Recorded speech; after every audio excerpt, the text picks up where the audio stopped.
Hello, Hans Marcon Marites reporting. Ikaw ba ay isang celebrity na nag-treat sa jowa mo o iniwan ng asawa mo? Sinabi mong pupunta ka lang sa Baguio as a friend? O di kaya ipapaliwanag mo kung paano ka naging pabayang ama? Si Tito Boy ang solusyon.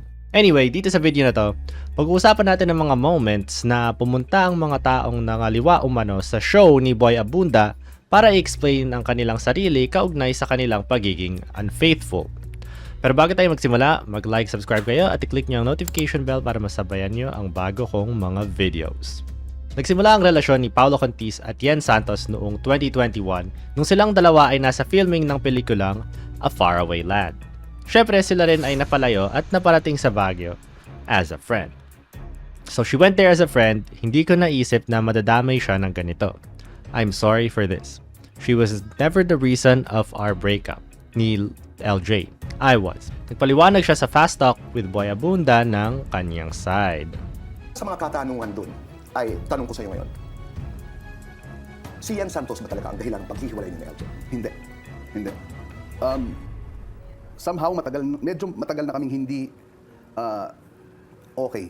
Noong July 8, 2023, may mga netizens na nagsasabing wala daw siyang binibigay na sustento sa mga anak niya.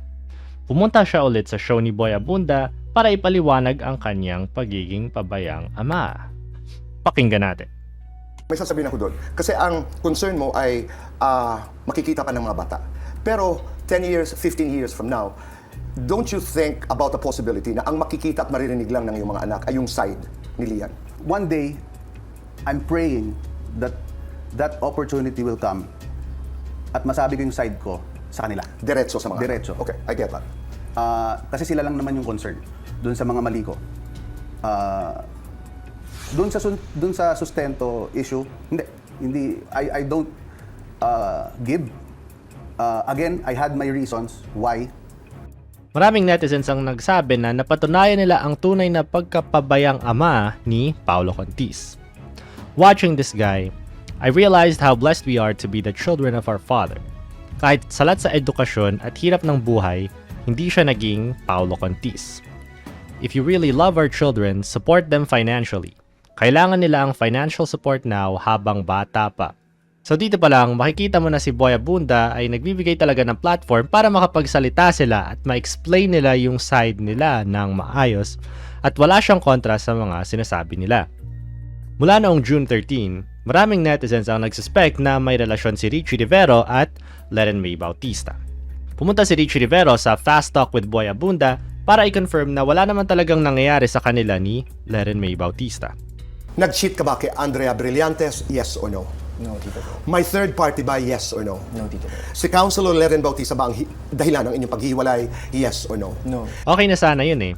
Kaso lang, kumapal lang mukha ni Richie Rivero at nagpakita ulit sa show ni Boy Abunda para i-flex ang bago niyang girlfriend at hulaan niyo kung sino yon. Tell me your love story, or tell me about your love story. How it started and how did you get to this point? Nag-start talaga, Tito Boy, during the feeding program. Yun naman I talaga. was about to ask you that. Yun Oo. talaga. As in, Nakita ko yung photo. Alam niyo, okay na sana eh. Gusto niyo pang magyabang? Eh ayan. Hindi na tuloy consistent yung story ni Richie Rivero. Na akalain nyo, pumunta si Richie Rivero dito para tanggihan ng mga rumors na may something sa kanilang dalawa ni Leren May Bautista. Para lang bumalik siya nakasama si Leren mismo bilang jowa at kontrahin yung unang sinabi ni Richie Rivero. Napakagaling. Pero sa totoo lang, hindi ako nagtataka kung bakit walang kontra si Boy Abunda. Kailangan natin intindihin yung kasabihan na don't hate the player, hate the game. Ang show ni Boy Abunda ay hindi naman talaga nagtatanong ng mga hard-hitting questions. Nandyan lang siya para konsintihin ang side ng kanyang ini-interview at pagandahin ang kanilang imahe kung sila ay may ginawang mali o hindi maganda ang paningin ng masa sa kanila. Syempre, meron pa rin siyang entertainment value at kahit papaano ay maririnig mo ang side ng mga celebrity kahit hindi sila kukontrahin ni Boy Abunda sa kanilang mga sasabihin. Pero huwag tayong mag-expect na may katotohanan na mapapala mula sa show na ito. Hans Marcon Marites reporting, yun lang sa ngayon. Ano ang opinion nyo tungkol dito? Ano ang opinion nyo tungkol kay Boy Abunda at sa show niya? Like, comment, subscribe. See you next time.